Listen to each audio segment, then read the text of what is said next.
सहकार्याची गरज व महत्व. तर सहकार्य म्हणजे काय आपण पाहिलं तर ज्या वेळेस एखादं काम करायचं असतं त्या कामामध्ये इतर लोकांनी केलेली एक प्रकारची मदत म्हणजे त्याला आपण काय म्हणतो सहकार्य. तर उद्योगधंद्याच्या बाबतीत झालं किंवा संघटनेमध्ये काम करत असताना तिथल्या कामाची जी जबाबदारी आहे ही जबाबदारी आणि उद्दिष्ट पूर्ण होण्यासाठी सामूहिकरित्या एकमेकांच्या सहकार्यानं काम करणं गरजेचं असतं. आणि ज्या वेळेस हे सहकार्याने काम होईल त्याच वेळेस उद्दिष्ट गाठलं जाईल. तर हे जे सहकार्य आहे याची गरज आणि महत्व जे आहे ते काय आहे, विशेषतः उद्योगांच्या व्यवसायाच्या दृष्टीने सहकार्याचं महत्व आता आपण या ठिकाणी पाहणार आहे. तर संघटनेतील आपले कार्य परस्पर सामंजस्याने प्रत्येक व्यक्ती प्रत्येक कर्मचारी त्या ठिकाणी करत असतो. ज्याला त्याला काम नेमून दिलेलं आहे ते काम त्या व्यक्तीनंच करायचं आहे.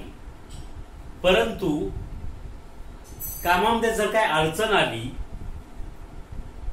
तर ती अडचण आली म्हणून थांबून राहण्याऐवजी त्या कामातली ज्या व्यक्तीला माहिती आहे त्या व्यक्तीला विचारून त्याच्या सहकार्याने ते काम पूर्ण करण्याची जी भावना आहे त्याला सहकार्याची भावना असते.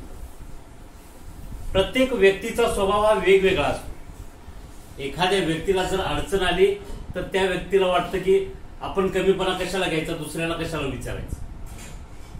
परंतु हा कमीपणा नाहीये.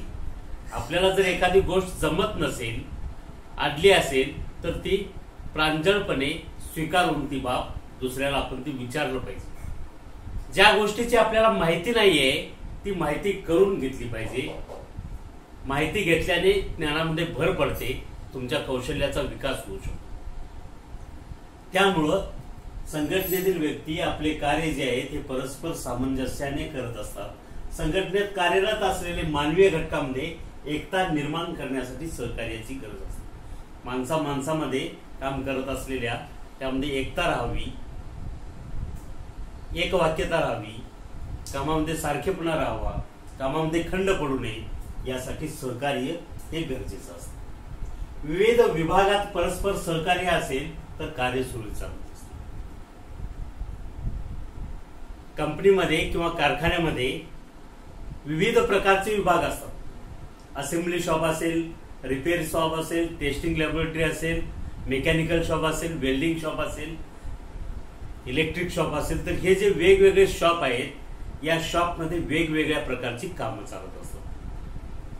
तर ही कामं करत असताना उत्पादकता जे काही उद्दिष्ट दिलेलं आहे तेवढं उद्दिष्ट पूर्ण होण्यासाठी उत्पादन कार्य सुरळीत सुरू राहणं गरजेचं आहे. त्याच्यामध्ये कोणताही खंड पडता कामा नये. तर त्यासाठी प्रत्येक विभागामध्ये काम करणाऱ्या व्यक्तींमध्ये परस्पर जर सहकार्य असेल तर उत्पादन कार्य हे सुरळीत सुरू राहतं.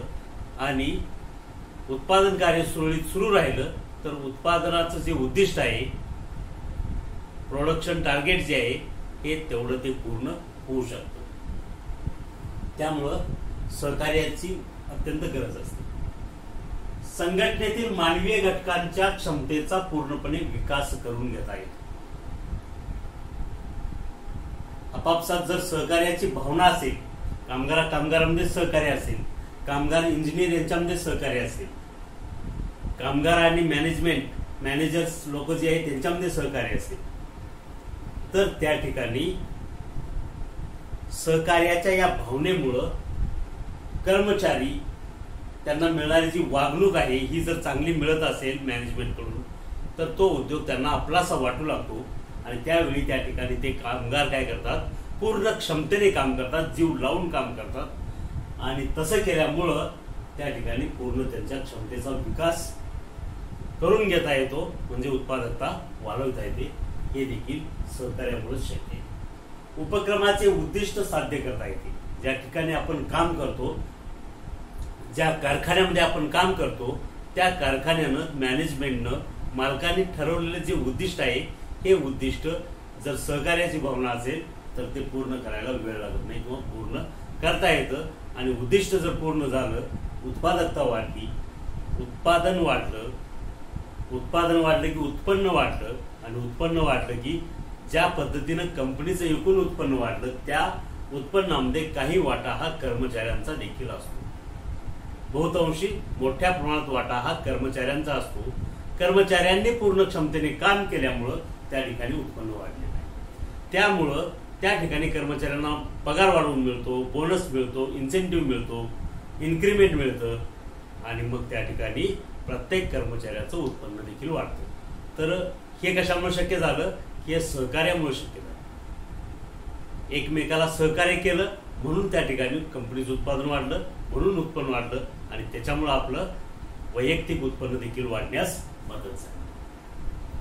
आणि या सगळ्या गोष्टीमुळे ज्यावेळी कर्मचाऱ्याचं उत्पन्न वाढलेलं असेल त्यावेळी त्याचा आर्थिक विकास होईल. आर्थिक विकास झाल्यानंतर कौटुंबिक विकास होईल, मुलाबाळांना चांगलं शिक्षण मिळेल, जीवनमान उंचावेल, आणि या सगळ्या गोष्टीमुळे कर्मचाऱ्याचं मनोबल उंचावतं.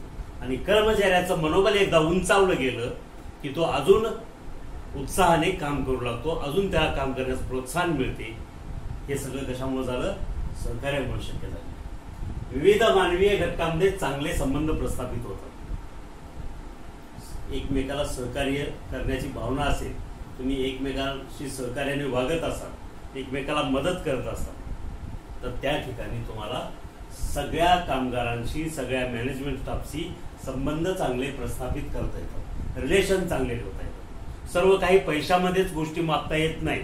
तुमचे संबंध देखील, मानवी संबंध जे आहेत हे चांगलं असणं गरजेचं आहे. कर्मचारी मालक संबंध जे आहेत हे सलोख्याचं असणं गरजेचं आहे. जर कर्मचारी मालक यांचे संबंध जर नेहमीच त्यांच्यामध्ये संघर्ष होत असेल तर त्या ठिकाणी ते त्या कारखान्याच्या दृष्टीने, त्या उद्योग संस्थेच्या दृष्टीने मारक असतं.